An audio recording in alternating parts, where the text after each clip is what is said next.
गर्मियों में टमाटर कब लगाएं, ये सवाल सबसे बड़ा और अहम है।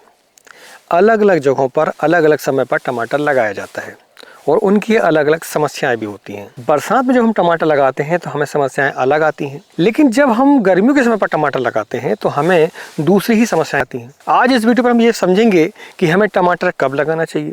दूसरा, हम ये भी समझेंगे कि जब हम गर्मियों के समय पर टमाटर लगाने वाले हैं तो हमें कौन कौन सी बातों का ध्यान रखना होगा। तो चलिए वीडियो की शुरुआत करते हैं। मैं हूं राकेश साहू, आप देख रहे हैं एग्रो जीवन बातें किसान की। जानकारी यदि पसंद आए तो वीडियो को लाइक करें और पहली बार चैनल को सब्सक्राइब जरूर करें। देखिए दोस्तों, समय का चयन हमें विशेष तौर से करना होता है, क्योंकि जिस समय पर हम टमाटर लगाते हैं उसी समय से उस प्रकार की समस्याएं हमारे सामने आती रहती हैं। सबसे पहले हम ये समझते हैं कि बरसात के समय पर कौन सी समस्याएं आती हैं और गर्मियों के समय पर जब हम टमाटर लगाते हैं तो हमें समस्याएं कैसे अलग आ जाती हैं। देखिए, बरसात के समय पर अधिकतर आपने देखा होगा कि बरसात रहती है, बारिश होती है, ह्यूमिडिटी भी ज़्यादा रहती है। तो उस समय पर होता ये है कि आपकी फंगस संबंधी जितने रोग हैं या बैक्टीरिया संबंधी जितने रोग हैं, जैसे कि आपका अर्ली ब्लाइट है, लेट ब्लाइट है और बैक्टीरियल ब्लाइट है, ये 3 प्रकार की जो ब्लाइटें हैं ये सबसे ज़्यादा हमें परेशान करती हैं। कीटक तो आते हैं, लेकिन सबसे बड़ी समस्या हमारे मन में जो होती है वो ये कि हमारी जो फसल है वो शुरुआत से जब बरसात हो रही हो, टेम्परेचर भी रहता है उस समय पर, ह्यूमिडिटी भी रहती है, तो उस समय पर हम देखते हैं कि शुरुआत में हमें अर्ली ब्लाइट की समस्या सबसे ज़्यादा परेशान करती है।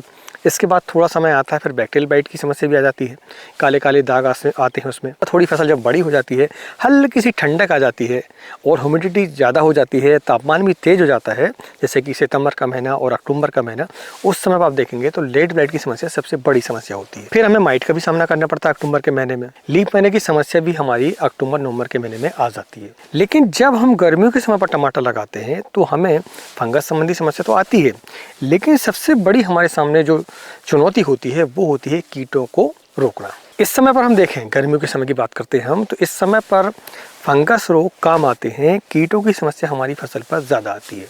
इसलिए जब भी आप चयन करने वाले हों गर्मियों के समय के लिए तो आपको ये ध्यान रखना होगा कि आपको सबसे पहले कीटों पर ध्यान रखना होगा।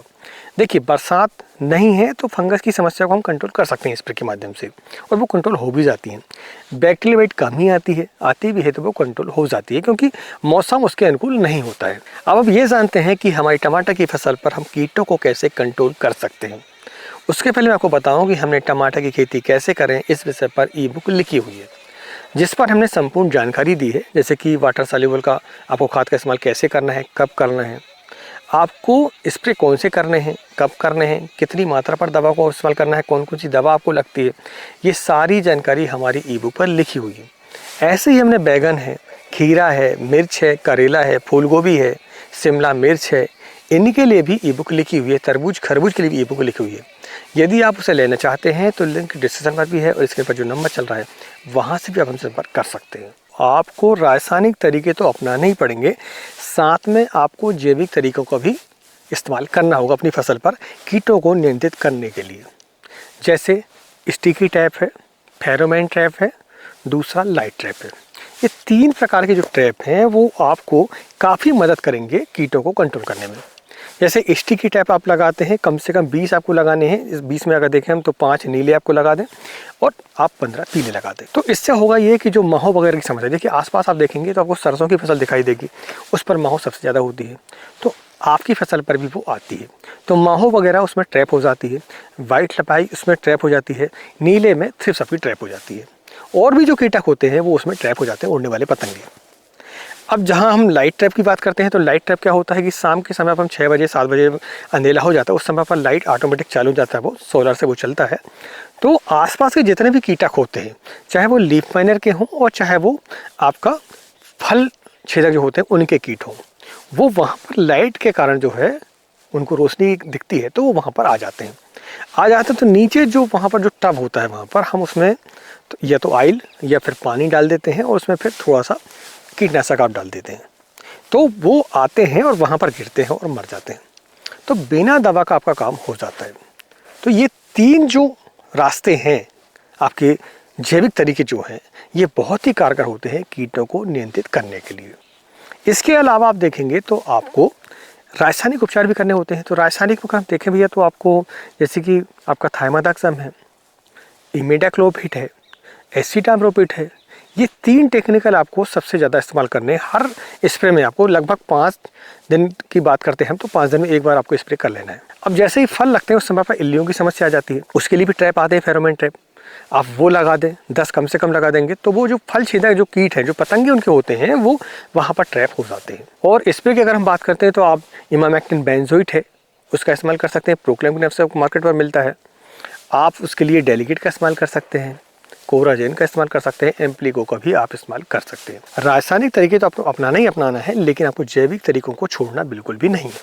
समय समय पर आप नीम ऑयल का भी इस्तेमाल इसके लिए कर सकते हैं।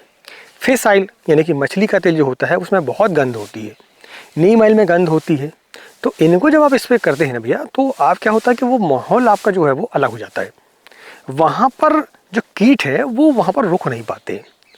यदि आप फिश ऑयल का इस्तेमाल करते हैं लीफ माइन वगैरह के लिए समय समय पर, तो आप देखेंगे आपकी फसल पर लीफ माइन के जो पतंगे हैं वो कम टिकते हैं और वो आएंगे ही नहीं मान लीजिए, तो फिर आपका वहाँ पर जो प्रजनन की जो प्रक्रिया है वो नहीं होती है।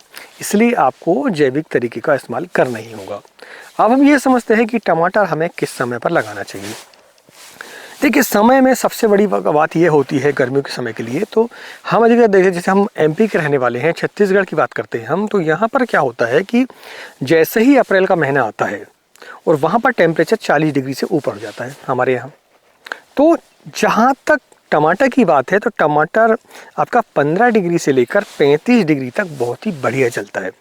35 डिग्री से यदि तापमान ऊपर हो जाता है तो फूल से जो फल में बनने की जो प्रक्रिया होती है वो बाधित होती है, यानी कि आपके फसल पर फूल तो आते हैं लेकिन वो फूल गिर जाएंगे, आपके फल नहीं बन पाएंगे या फलों का साइज भी नहीं बन पाता है। दूसरा है ठंड। ठंड यदि रहेगी तो आपकी फसल ग्रोथ नहीं लेगी। जैसे अधिकतर ये देखा जाता है, पूरे भारत की हम बात करते हैं तो फरवरी का जो महीना है ये सबसे बढ़िया महीना कहलाता है टमाटर की रोपाई का। वो इसलिए क्योंकि छोटी फसल रहती है तो इस समय पर ठंड भी कम हो जाती है।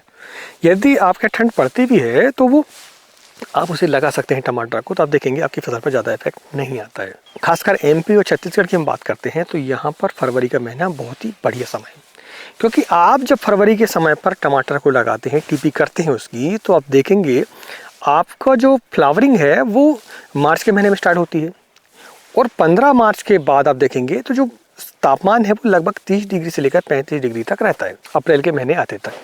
तो आपके जितने भी फूल आते हैं वो फल में कन्वर्ट हो जाते हैं, भले ही उनका साइज छोटा हो। तो इसके बाद जो फूल फल में कन्वर्ट हो चुके होते हैं उनकी हार्वेस्टिंग आप करते रहते हैं।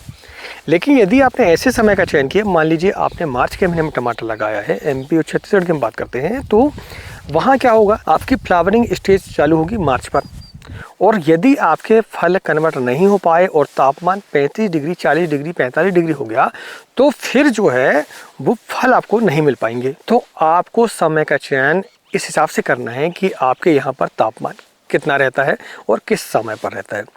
जिस समय पर फ्लावरिंग आ रही हो, फल में कन्वर्ट होने की प्रक्रिया चल रही हो, उस समय पर तापमान लगभग 25 डिग्री से लेकर 35 डिग्री के बीच में रहना चाहिए, तो आपको हार्वेस्टिंग अच्छी मिलती है।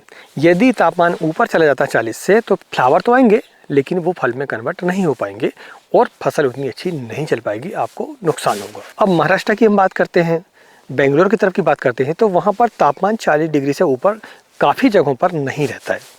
तो वो लोग क्या काम करते हैं, वो अप्रैल के महीने में भी टीपी कर देते हैं, मार्च के महीने में टीपी कर सकते हैं वो, लेकिन एमपी छत्तीसगढ़ के जो लोग हैं वो इस समय पर टीपी नहीं कर पाते हैं। अगर हम उत्तर की तरह की बात करते हैं तो उत्तर भारत में भी अब टमाटर लगना चालू हो जाता है आपका फरवरी के महीने में, बहुत ही बढ़िया समय कहलाता है ये उत्तर भारत के लिए। गुजरात के लिए हम बात करते हैं, बिहार के लिए बात करते हैं, तो अगर उत्तर भारत के लोगों को टमाटर लगाना है तो फरवरी का महीना उनके लिए सबसे बढ़िया समय कहलाता है। लेकिन अगर हम बेंगलोर की बात करते हैं, महाराष्ट्र की बात करते हैं, है ना, साउथ की बात करते हैं, तो यहाँ पर आप टमाटर मार्च के महीने में भी लगा सकते हैं।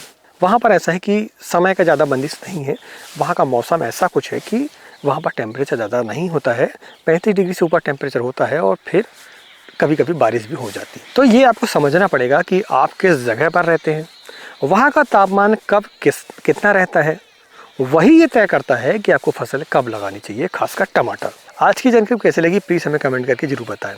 मिलते हैं एक नई वीडियो में एक नई जानकारी के साथ, तब तक नमस्कार। जय हिंद, जय किसान, जय जवान।